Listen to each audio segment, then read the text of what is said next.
वो दौड़ते हुए पुलिस के पास पहुंचे और जैसे ही इंस्पेक्टर से कुछ कहने ही वाले थे कि इंस्पेक्टर ने कहा, पकड़ के थाने ले चलो उस भिखारी को। मैडम आप घर जाइए, ये पुलिस का मामला है। मुख्तार भाई के भाई पर हमला किया है इस भिखमंगे ने, इसकी सजा इसे बराबर मिलेगी। मगर इंस्पेक्टर साहब, उसने तो मुझे बचाया है। एक काम कर, तू भी इसके साथ थाने चली जा। जेल में तोता मैना का खेल खेलती रहना। ऐसा बोलकर सरला शिप्रा का हाथ पकड़कर जबरदस्ती वहां से ले गई। पुलिस वाले ने उस भिखारी को पकड़ लिया, वो भी चुपचाप उनके साथ थाने चला गया। इंस्पेक्टर ने जैसे ही फिर से बेल्ट उठाई, थाने का दरवाजा धड़ाम से खुला। अगर अपनी नौकरी प्यारी है तो रुक जाओ इंस्पेक्टर, तुम जानते हो तुम किसे पकड़ लाए हो। हम सबकी वर्दी उतरवाओगे तुम। चलिए आपको हॉस्पिटल ले चलते हैं, बहुत चोट लगी है आपको। जय हिंद सर। ये भिखारी, इसने मुख्तार भाई के क्या मतलब सर? ये तो उस मंदिर का शौर्य राठौड़।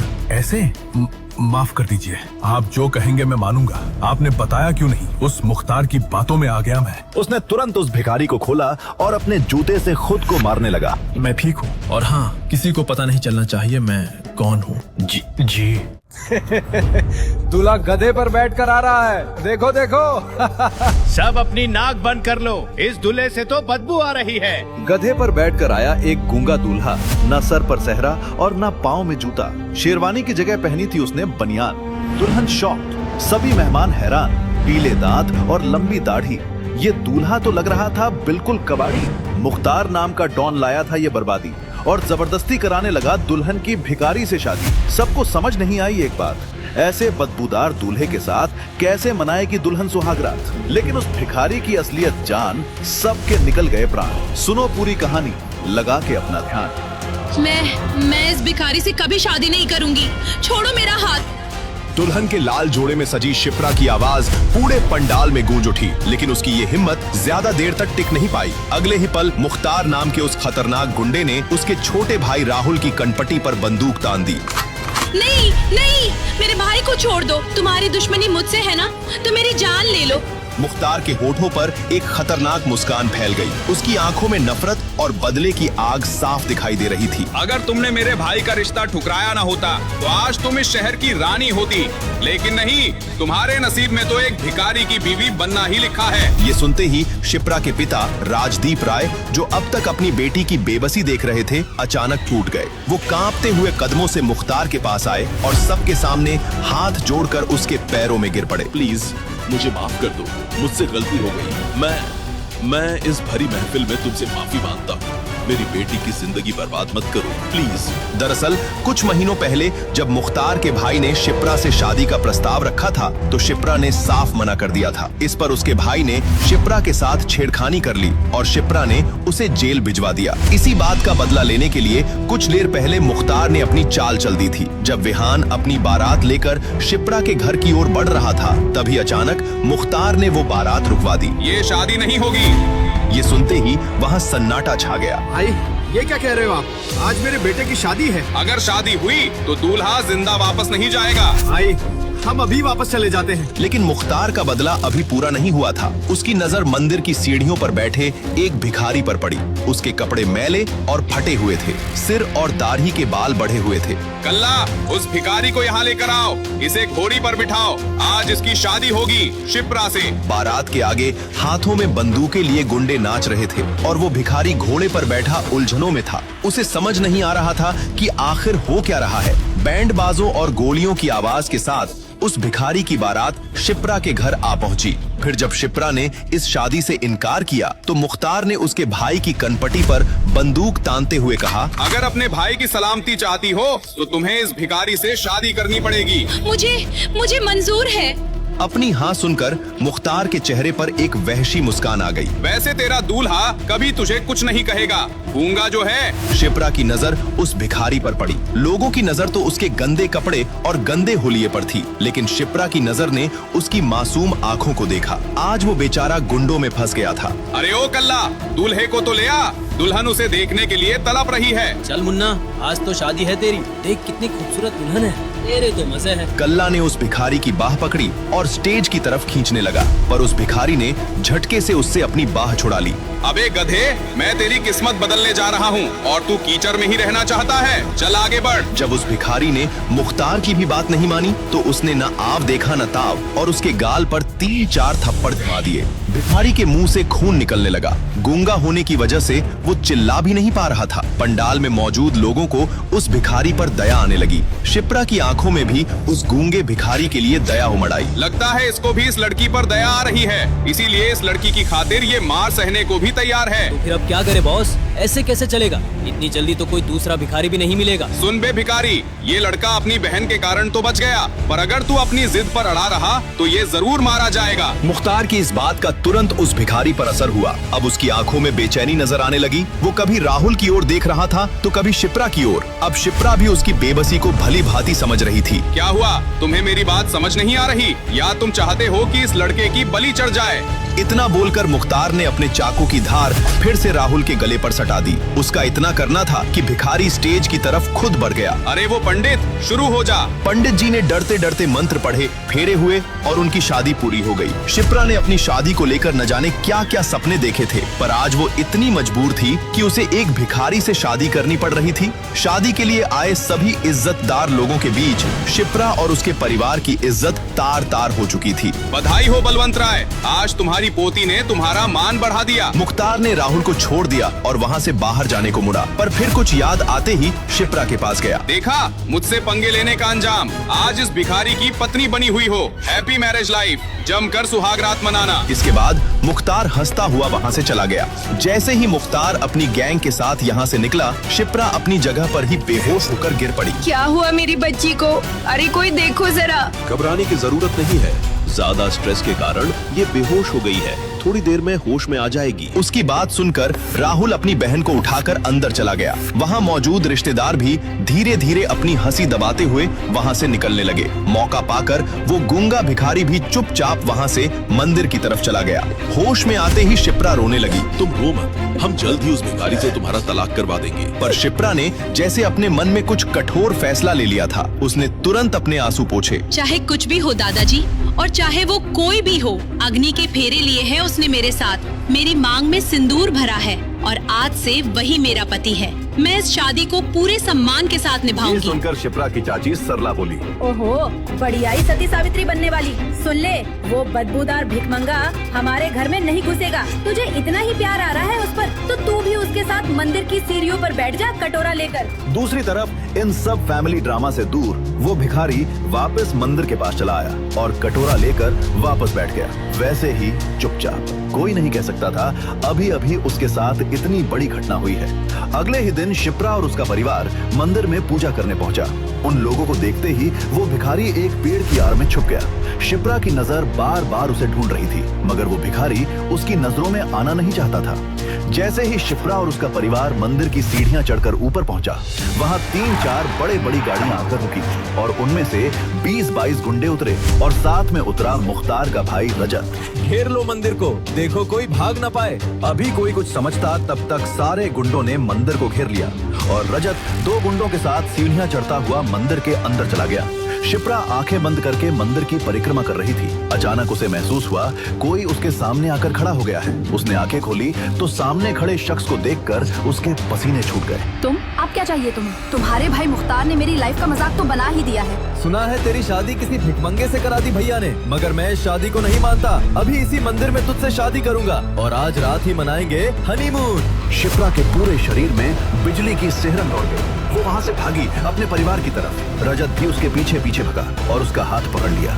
मंदिर में मुख्तार के भाई को देखकर सबकी घिघी बांध गई थी। किसी की हिम्मत नहीं थी कि वो आगे आकर उसे रोके। शिप्रा पूरी ताकत लगाकर भी अपना हाथ उसकी पकड़ से नहीं छुड़ा पा रही थी। तेरा हाथ उस दिन मेरे गाल पर पड़ा था ना, ऊपर वाले की कसम, इस मक्खन जैसे मुलायम हाथ को पकड़ने की कसम खा ली थी मैंने मेरी। मगर अभी वो अपनी बात पूरी कर पाता, तभी उसकी दर्द से चीखने की आवाज से पूरा मंदिर गूंज उठा।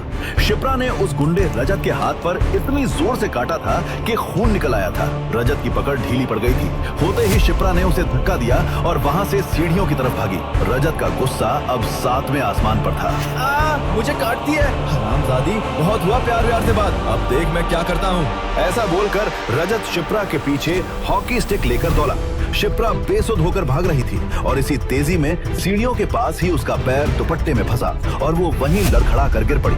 रजत उसके पास पहुंचा और गुस्से में चीखा, मुझे धक्का देती है, अब देख मैं तेरा सर कैसे खोलता हूँ। ऐसा बोलकर उस गुंडे रजत ने हॉकी स्टिक उठाया। शिप्रा ने डर के मारे अपनी आंखें बंद कर ली। वो समझ गई थी अब बचने का कोई रास्ता नहीं था। मगर 2 सेकंड बीते, 3 सेकंड बीते, उस पर हॉकी का वार नहीं हुआ। वो समझ नहीं पाई ये हुआ क्या। उसने अपनी आंखें खोली तो वहाँ का नजारा देखकर चौंक पड़ी और रजत उसे बिना देखे दे दनादन मारे जा रहा था। उसके सर से खून बहा जा रहा था।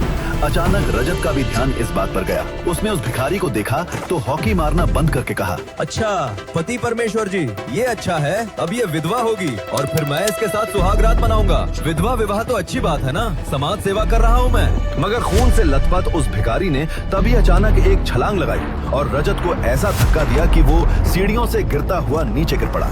उसके शरीर से जगह जगह से खून बहने लगा। मगर तभी वहाँ पुलिस की गाड़ी आ गई। शिप्रा और उसके परिवार ने पुलिस को देखा तो उनकी जान में जान आई। वो दौड़ते हुए पुलिस के पास पहुँचे और जैसे ही इंस्पेक्टर से कुछ कहने ही वाले थे कि इंस्पेक्टर ने कहा, पकड़ के थाने ले चलो उस भिखारी को। मैडम आप घर जाइए, ये पुलिस का मामला है। मुख्तार भाई के भाई पर हमला किया है इस भिखमंगे ने, इसकी सजा इसे बराबर मिलेगी। मगर इंस्पेक्टर साहब, उसने तो मुझे बचाया है। अभी शिप्रा कुछ कहती तभी उसकी चाची सरला ने उसे बीच में टोकते हुए कहा, एक काम कर, तू भी इसके साथ थाने चली जा, जेल में तोता मैना का खेल खेलती रहना। ऐसा बोलकर सरला शिप्रा का हाथ पकड़कर जबरदस्ती वहाँ से ले गई। पुलिस वाले ने उस भिखारी को पकड़ लिया। वो भी चुपचाप उनके साथ थाने चला गया। इंस्पेक्टर ने जैसे ही फिर से बेल्ट उठाई, थाने का दरवाजा धड़ाम से खुला। अगर अपनी नौकरी प्यारी है तो रुक जाओ इंस्पेक्टर, तुम जानते हो तुम किसे पकड़ लाए हो। हम सबकी वर्दी उतरवाओगे तुम। चलिए आपको हॉस्पिटल ले चलते हैं, बहुत चोट लगी है आपको। जय हिंद सर। ये भिखारी, इसने मुख्तार भाई के क्या मतलब सर? ये तो उस मंदिर का। कमिश्नर ने अपना मोबाइल निकालकर इंस्पेक्टर को कुछ दिखाया। वो देखते ही इंस्पेक्टर थर थर कांपने लगा। शौर्य राठौड़ ऐसे?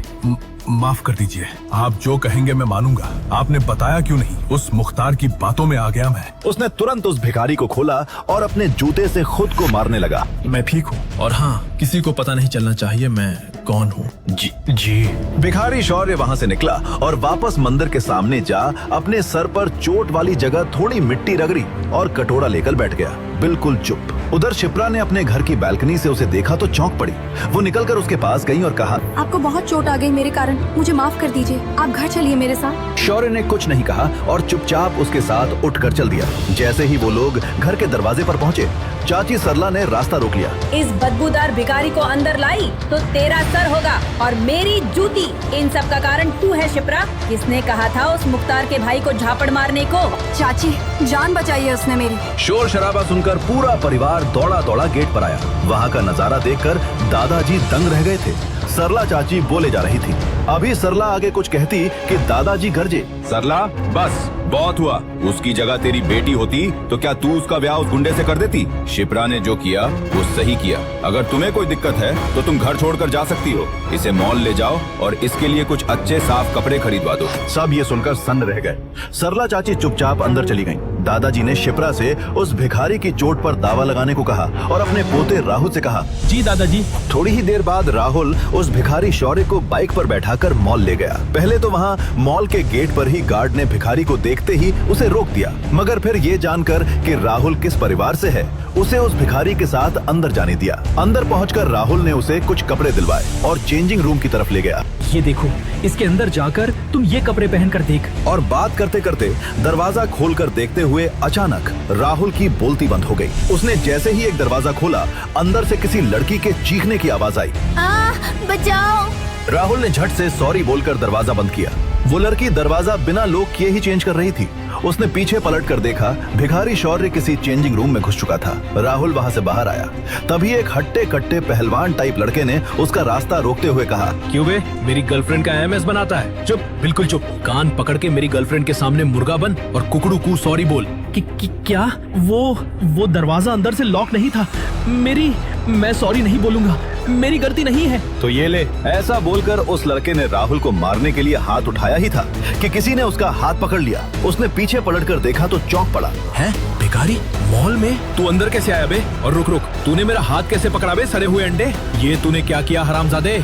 सलीम डॉन के भाई को मारता है। अब देख मैं क्या करता हूँ। ऐसा बोलकर वो शौर्य पर झपटा, मगर शौर्य ने उसकी कलाई को कुछ ऐसे घुमाया कि वो वहीं दर्द के मारे बैठ गया।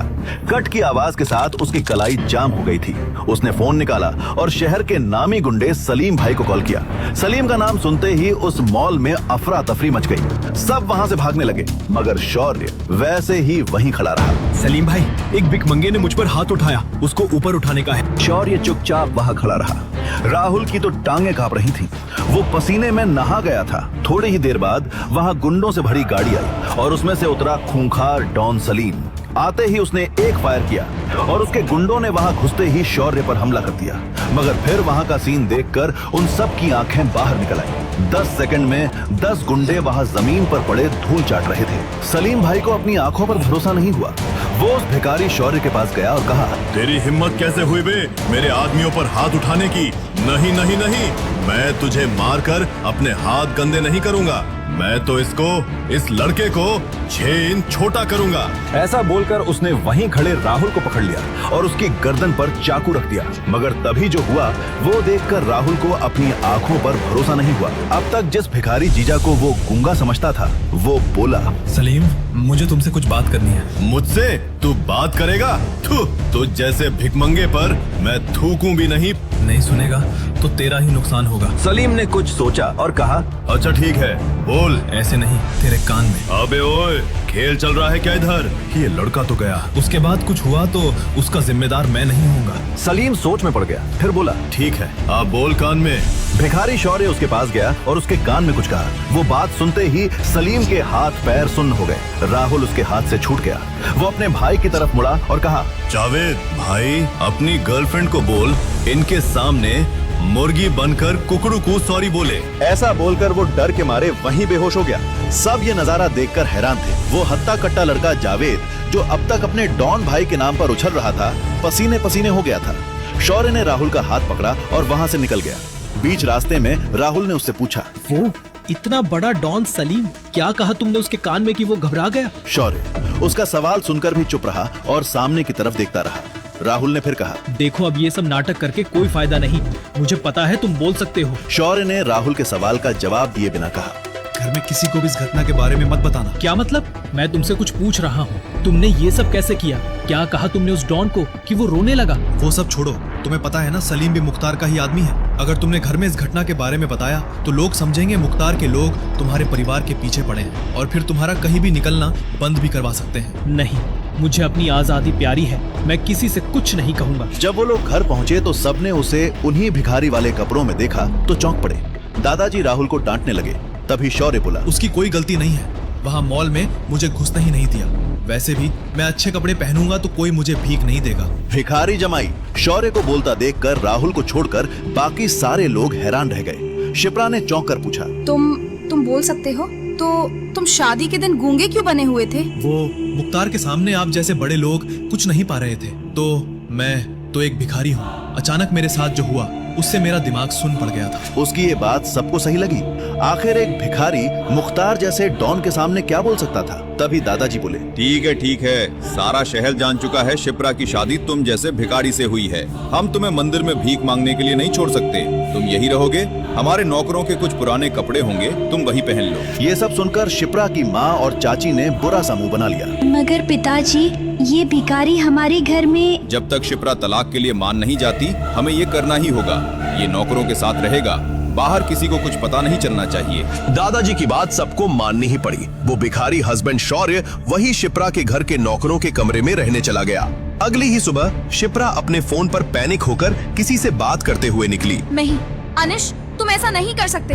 तुम्हारे मॉल में सबसे ज्यादा बिक्री मेरे ही ब्रांड के कपड़ों का है। तुम मेरे ब्रांड को वहाँ से हटा कैसे सकते हो? उधर से अनिश नाम के उस बिजनेसमैन ने कुछ ऐसा कहा जिसे सुनकर शिप्रा और तमतमा गई और कहा, ठीक है, मैं वहीं आकर तुमसे बात करती हूँ। ऐसा बोलकर शिप्रा गुस्से में घर से A to Z मॉल के लिए निकल गई। A to Z mall Rajasthan का सबसे बड़ा मॉल था और शिप्रा की क्लोथ कलेक्शन की सेल का सबसे बड़ा हिस्सा वहीं से आता था। वहाँ के मालिक अनिश ने अचानक शिप्रा के ब्रांड को अपने मॉल में बैन कर दिया था और उसके ब्रांड के सारे कपड़े वहाँ से हटा दिए। शिप्रा जब गुस्से में वहाँ पहुँची तो अनिश अपने केबिन में चिल कर रहा था। अंदर घुसते ही शिप्रा उस पर चीखने लगी, मगर अनिश को इन सब से कोई फर्क नहीं पड़ा। उसने एक कुटिल मुस्कान देते हुए कहा, एक लड़की जिसका हस्बैंड रास्ते का भिखारी हो, उसका ब्रांड हमारे मॉल में होने से बहुत ही बदनामी हो रही थी। वो ब्रांड हमारे स्टैंडर्ड को गिरा रहा था। ये सुनकर शिप्रा जितना चौंकी उतना ही और गुस्से में भी आ गई। सारे शहर को पता चल चुका था बलवंत राय की पोती की शादी एक भिखारी से करवा दी गई थी। वो गुस्से में बोली, मेरी प्राइवेट लाइफ से मेरे ब्रांड का क्या लेना देना? मेरा ब्रांड इतना पॉपुलर है, कपड़े इतने अच्छे हैं कि मार्केट में आते ही खत्म हो जाते हैं। तुम उसे ऐसे किसी बेकार के कारण से यहाँ से नहीं हटा सकते। आखिर तुम चाहते क्या हो? अनीश ने ऊपर से नीचे तक शिप्रा को गंदी नजरों से देखा और कहा, वैसे एक रास्ता है। कौन सा रास्ता? वो रास्ता मेरे बेडरूम से होकर जाता है। ये सुनते ही शिप्रा सर से पांव तक कांप उठी। वो तमतमाते हुए आगे बढ़ी और अनीश को एक जोर का झापड़ लगाया। अनीश गुस्से में आ गया, मगर मुस्कुराते हुए कहा, अरे जाने मन, सिर्फ तुम्हारे ब्रांड को जरा ही नहीं बल्कि इसके बदले मैं तुम्हें पैसे भी दूंगा। ऐसा बोलकर अनीश ने अपनी जेब से 1 रुपए का सिक्का निकाला और शिप्रा की तरफ फेंक दिया। एक भिखारी की बीवी के लिए 1 रुपया तो काफी होगा। शिप्रा गुस्से और शर्म के मारे वहाँ से निकल गई। वो घर पहुँची तो देखा उसकी माँ उस भिखारी दामाद से पोंछा लगवा रही थी। उस भिखारी को अपने सामने देखकर उसका गुस्सा और बढ़ गया। शिप्रा की माँ ने जब उसे इतने गुस्से में देखा तो पूछा, क्या हुआ शिप्रा बेटा? क्या कहा उस अनीश ने? शिप्रा ने अपनी माँ को सारी बात बताई। ये सुनकर उसकी माँ ने गुस्से में उस भिखारी दामाद को लात मारते हुए कहा, सब इस भिखमंगे की वजह से हुआ है। भाग यहाँ से, राहु केतु की औलाद। शिप्रा का भिखारी पति वहाँ से उठकर चुपचाप चला गया। अपने कमरे में जाकर उसने राय मेंशन के बूढ़े नौकर से उसका फोन मांगा और कहीं कॉल किया। थोड़ी ही देर बाद शिप्रा का फोन बजा। उसने देखा ये अनीश का फोन है। अनीश का फोन? इसकी मैं अभी बंद बजती हूँ। हेलो? मगर उधर से अनीश जो बोला वो सुनकर शिप्रा को अपने कानों पर विश्वास नहीं हुआ। अनीश रो रहा था और बोल रहा था, शिप्रा, मुझे माफ कर दो। मैं बर्बाद हो गया, सड़क पर आ गया। मैं क्या किया तुमने मेरे साथ? शिप्रा कुछ समझ नहीं पा रही थी। अनीश ये सब क्या बोल रहा है? अभी वो कुछ बोलती उसके पहले ही शिप्रा को फोन पर अनीश की पिटाई की आवाज सुनाई दी और फिर फोन कट गया। उसने जल्दी से टीवी ऑन करके न्यूज लगाया। उसमें ब्रेकिंग न्यूज देखकर वो चौंक पड़ी। Breaking news! आज अचानक राजस्थान के सबसे बड़े मॉल A to Z के शेयर्स 0 रुपए पर आ गए और अगले 2 सेकंड में ही ऑल्को बिग बुल मॉल्स लिमिटेड ने उसे सिर्फ 1 रुपए में खरीद लिया। अरबपति बिजनेसमैन अनीश 2 सेकंड में बना भिखारी। बिग बुल दुनिया की सबसे बड़ी फैशन डिजाइनिंग और मॉल की कंपनीज में से एक थी। इंग्लैंड, जर्मनी, स्विट्जरलैंड, पेरिस जैसे बड़े बड़े देशों में वो पॉपुलर ब्रांड था। शिप्रा ये न्यूज सुनकर समझ गई कि ये पूरा कांड बिग बुल द्वारा जानबूझकर करवाया गया है। मगर बिग बुल ने ऐसा क्यों किया? आखिर अनीश शिप्रा से फोन करके माफी क्यों मांग रहा था? वो समझ नहीं पा रही थी इन सब के पीछे कौन था। अभी वो इन सब सोच में पड़ी थी कि तभी उसका फोन फिर बजा। कोई अननोन नंबर था। उसने फोन उठाया। हेलो? उधर से कॉल करने वाले की बात सुनकर शिप्रा बेहोश होते होते बची। शिप्रा मैम, बिग बुल आपके क्लॉथ ब्रांड में 100 करोड़ रुपए लगाना चाहती है। साथ ही बिग बुल के दुनिया भर के आउटलेट में आपके ब्रांड के कपड़े लगाए जाएंगे। आप बिग बुल के ऑफिस आकर कॉन्ट्रैक्ट साइन कर लीजिए। शिप्रा ये सुनकर खुशी से पागल हो गई, मगर अब वो और ज्यादा कंफ्यूज हो रही थी। ये तो पक्का कोई करवा रहा है, मगर कौन और क्यों? और अनीश के कैबिन में जो हुआ वो तो मैंने सिर्फ मॉम को बताया, तो ये सब किसे और कैसे पता चला? तभी शिप्रा कुछ सोचकर चौंक पड़ी। वो भिखारी? जब मैं मॉम को सारी बात बता रही थी तब तो उस वक्त वहाँ सिर्फ वही था। ओह, मैं भी क्या सोच रही हूँ। वो भिखारी है, वो ये सब नहीं कर सकता, मगर कौन? घर में जब सबने ये न्यूज सुनी तो सबकी खुशी का ठिकाना नहीं रहा। पिछले कुछ दिनों में ये पहली खुशी की बात घर में आई थी, और वो भी ऐसी खुशी जो किसी ने सपने में भी नहीं सोचा था। दादाजी ने ऐलान किया, शिप्रा के इस अचीवमेंट के लिए आज शाम में हमारी तरफ से पार्टी। सभी पार्टी की तैयारी में लग गए। दादाजी अपने कमरे में पहुँचे ही थे कि तभी दादाजी के फोन की घंटी बजी। उस पर लिखा नाम देखकर उनका चेहरा पीला पड़ गया। मुख्तार ने फिर फोन किया था। उन्होंने डरते डरते फोन उठाया तो दूसरी तरफ से मुख्तार बोला, बलवंत राय, कैसा लग रहा है एक भिखारी को दामाद बनाकर? तुम क्या चाहते हो? एक तो तुमने शिप्रा की शादी जबरदस्ती उस भिखारी से करवा दी, उसके बाद भी तुम्हारे उस गुंडे भाई ने फिर से मेरी पोती को छेड़ा। हमने दर्द दिया है, हम ही दवा देंगे। अपनी पोती को बोलो मेरे भाई पर से केस वापस ले ले, फिर कोई तुम्हारी फैमिली को कभी परेशान नहीं करेगा। एक काम कर, आधे घंटे में मुझे होटल राजकमल में मिलो, मैं बताता हूँ क्या करना है। ये सब बातें सुनकर राय फैमिली में अफरा तफरी मच गई। पता नहीं मुख्तार नाम का वो गुंडा अब क्या करने वाला था।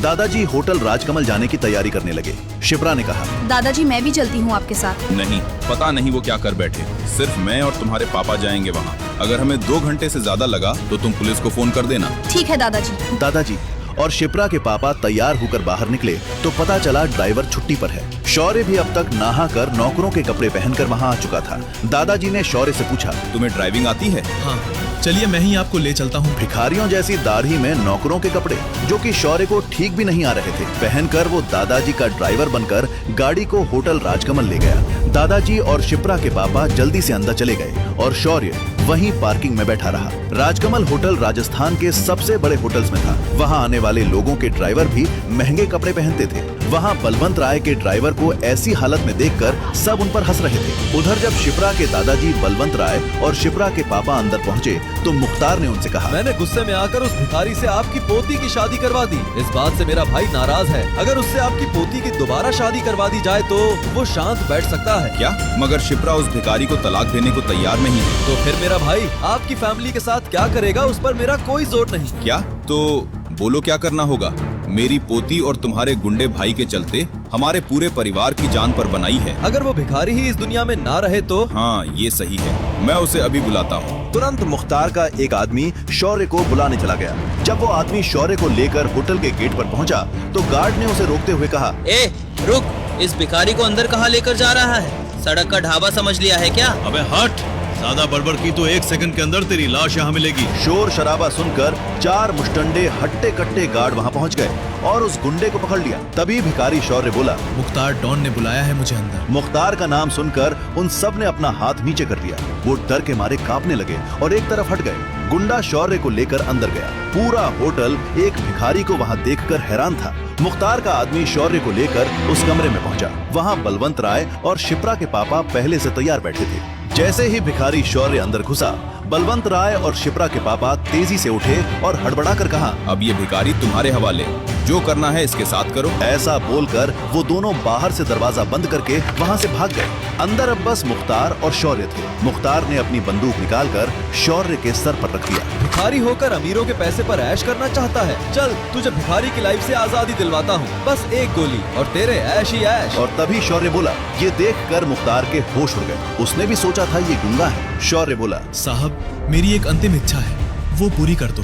मुझे बस एक फोन करने दो। अच्छा, तेरे पास भी फोन करने के लिए रिश्तेदार हैं? सही है भाई, चल कर ले अपनी अंतिम इच्छा पूरी। ऐसा बोलकर मुख्तार ने अपना फोन भिखारी शौर्य को दे दिया। शौर्य ने फोन लिया और एक नंबर डायल किया और बस एक मिस कॉल देकर फोन कट कर दिया। मुख्तार ये देखकर हंसने लगा। अबे ये तुझ जैसे भिखमंगे का फोन नहीं है कि मिस कॉल दे। मुख्तार डॉन का फोन है, मुख्तार डॉन का। कर ले बात, तेरे पास बस 1 मिनट है। अभी मुख्तार डॉन अपनी बात भी पूरी नहीं कर पाया था कि तभी वहाँ आसमान में हेलीकॉप्टर्स की आवाज गूंजने लगी। होटल के सामने धुल का गुबार छा गया। मुख्तार चौंक पड़ा। हेलीकॉप्टर्स, ये किसने बुलाया? ए भिखारी, किसे मिस कॉल दिया था तूने? कौन है तू? शौर्य अपनी जगह पर खड़ा होकर मुस्कुरा रहा था। क्या सच में वो हेलीकॉप्टर भिखारी शौर्य के लिए आए हैं? क्या सच में शौर्य के मिस कॉल का कोई संबंध है उन हेलीकॉप्टर से? क्या शौर्य जो दिखता है वो है नहीं? कौन है वो? क्यों भिखारी बनकर रहता है? क्यों उसके लिए कमिश्नर से लेकर मुख्यमंत्री तक बिछे रहते हैं? क्या बिग बुल कंपनी का शिप्रा को ऑफर और शौर्य के एक फोन कॉल का कोई संबंध है? सलीम डॉन से मॉल में क्या कहा था उसने कि वो डर के मारे कांपने लगा? क्या शौर्य शिप्रा के दादाजी और उसके पापा से बदला लेगा या नहीं? क्या होने वाला है आगे की कहानी जानने के लिए देखें अगला एपिसोड सिर्फ पॉकेट एफएम के YouTube चैनल पर और बेगर हस्बैंड के सारे एपिसोड्स को सुनने के लिए डिस्क्रिप्शन में दी लिंक से डाउनलोड करें पॉकेट एफएम ऐप।